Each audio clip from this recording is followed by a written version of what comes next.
Eh, jadi gini, abang itu diundang sama petani dairi dari Sumatera Utara. Terakhir kegiatannya itu hari Rabu yang lalu, pekan lalu ya, bukan Rabu kemarin ya. Terus cerita abang sendiri ketika saya besok hari Senin itu naik mobil tidak ber-AC, jadi pasang buka jendela ya selama 6 jam perjalanan Medan Dairi itu. Terus saya tanya makan durian karena dia penggemar durian, ada festival durian dan banyak makannya katanya gitu. Terus pulang hari Sabtu udah lemas, tapi tidak mau ke dokter. Abang saya itu agak malas ke dokter kalau nggak sakit sekali. Terus dia hari Senin keringat dingin, mukanya agak lain. Lalu dirayulah sama putrinya Nabila, putri satu-satunya di tengah.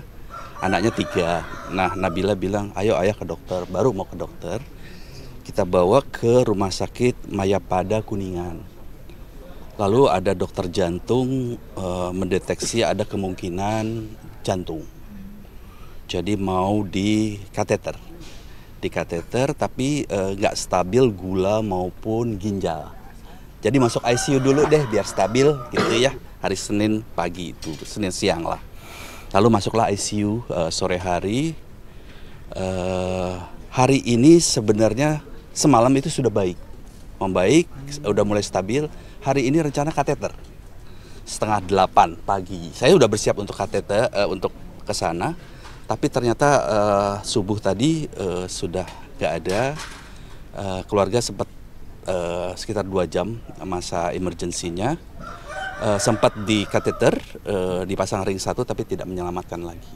Gitu kondisinya. Secara medis ya.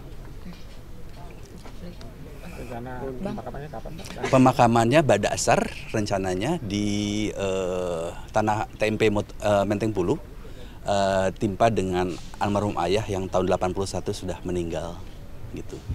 Pada asar, karena manusia menunggu sulungnya dari Bangkok gitu ya. Mungkin sekitar jam 12 baru datang gitu anak sulungnya. Udah ada mungkin pejabat mungkin yang akan konfirmasi hadir begitu Pak, mungkin dari Saya barusan baru ngobrol baru ngambil dokumen makam ayah di di rumah ibu di Cijantung.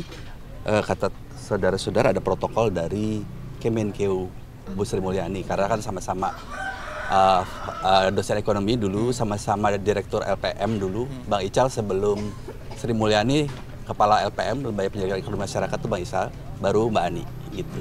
Berarti yang baru sampai ke keluarga hanya Bu Sri Mulyani aja nih? Yang saya dengar gitu, saya nggak tahu yang menteri lain ya.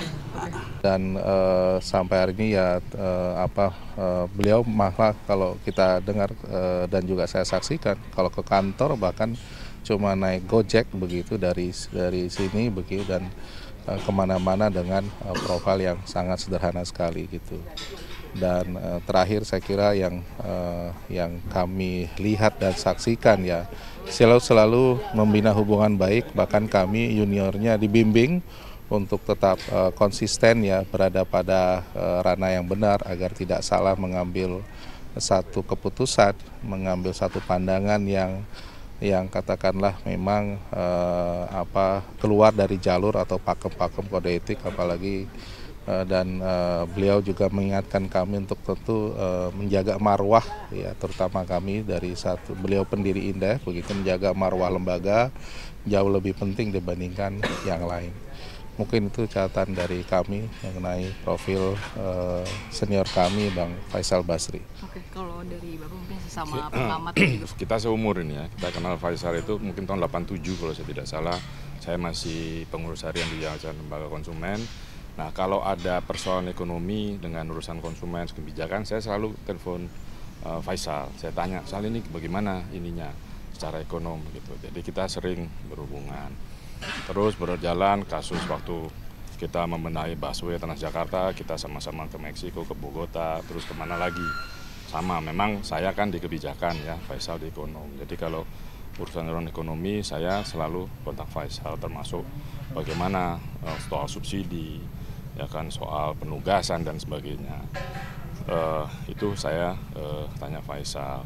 Kemudian juga Faisal sama kita di jalan ya, saya bilang lebih di jalan, cuman Faisal lebih sering ikut demo daripada saya nggak tahan panas soalnya, bukan apa-apa ya. Jadi lama sekali kita bergaul dan sering ketemu di diskusi. Terakhir kami ketemu ketika Ketua IKN yang mundur itu ingin diskusi dengan kami berdua.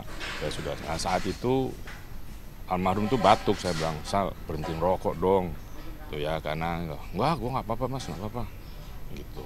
Kan kita diskusi di KOR juga waktu itu soal subsidi, saya ingatkan masih lah, kalau enggak gue nggak bisa mikir, gitu ya.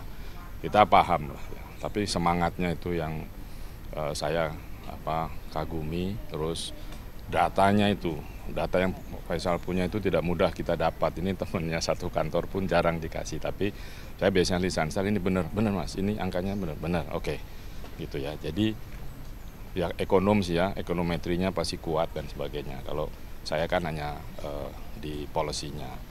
Dia orang sederhana, kita sama-sama suka celana kaki ini saya masih pakai, karena Faisal tuh kemana-mana selalu celana kaki, cuman saya nggak pakai sepatu sandal. Kalau Faisal pakai sepatu sandal ya kemana-mana. Jadi santai tapi memang serius. Saya baru tahu kalau dia orang Tapanuli ketika baca nama keluarganya. Saya pikir orang dari mana gitu. Jadi memang kita tidak selalu sering jalan. Kadang-kadang juga kita berdebat, biasalah ya. Tapi kita berdua sepakat tidak masuk ke pemerintahan, bukan apa-apa, karena ya kita menjaga bagaimana masyarakat ini bisa kita cerdaskan, kita berikan informasi-informasi yang layak, sisanya selain itu. Jadi buat saya kehilangan teman berdiskusi, teman jalan, teman segalanya lah ya. Kita sama-sama di jalanan, besar di jalan, dan kemudian seumur, dan Faisal sudah duluan. Jadi ya saya bilang selamat jalan sahabatku, dan semoga dilapangkan jalannya oleh Allah. Itu saja. Mendengar informasi. Di telepon Bu Sumrotin, mantan ketua YLKI, dia bilang, Faisal enggak loh.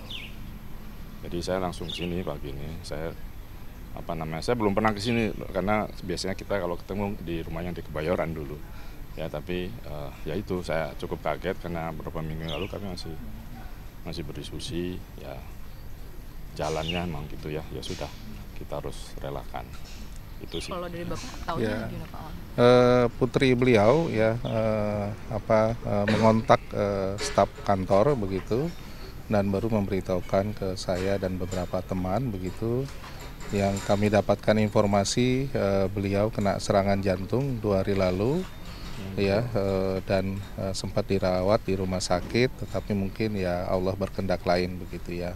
Memang beliau sudah punya masalah dengan jantungnya dan juga diabetes, jadi kalaupun ke kantor nggak lupa untuk bawa obat dan sebagainya begitu ya, dan menjaga betul untuk makanan begitu. Sebenarnya itu ya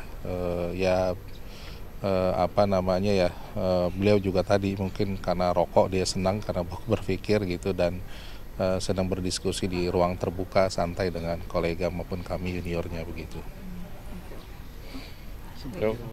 Oke, belum tahu juga ya, belum tahu juga kan dokter yang ya, jawab. ya. Tapi saya ingatkan berkali-kali, kami aktif di anti rokok dan sebagainya gitu. Tapi ya biasalah, nggak apa-apa, banyak juga orang merokok sehat, itu kan sudah jalannya ya. Tapi memang mungkin itu salah satu. Ya, belum tahu ya. Belum tahu juga, tapi ya itu tadi, saya nggak tahu cari penggantinya nih, mudah-mudahan junior-juniornya bisa gitu ya, karena kita kehilangan kalau cuma data apa saja lah dia punya, tapi memang dia pegang data itu, karena kan yang memberi pasti juga harus dilindungi ya. Saya pun kalau dapat saya harus lindungi. Itu aja sih. Berarti harapannya harus ada yang lebih berani. kritis begitu Ya betul, yang berani, dan beliau gitu ya. beliau Jangan yang semua masuk ke politik, semua Ya, masuk ke pemerintah, nanti kita publik nggak ada yang bantu. kan belum banyak ekonom langsung berhadapan dengan RI1 kan, ya itu nggak ada yang berani langsung kan berkonflik gitu. Dan ingat kasus itu, dan waktu itu kan saya yang buka acara, beliau saya yang datangkan mitra ya. Tapi ya itu cerminan bahwa kalau ya beliau mengatakan sesuatu pasti punya argumentasi, data, informasi yang sangat dalam ya, di luar umum begitu. Dan itu mungkin yang tidak dimiliki oleh kami juniornya maupun teman-teman ekonom yang lain gitu.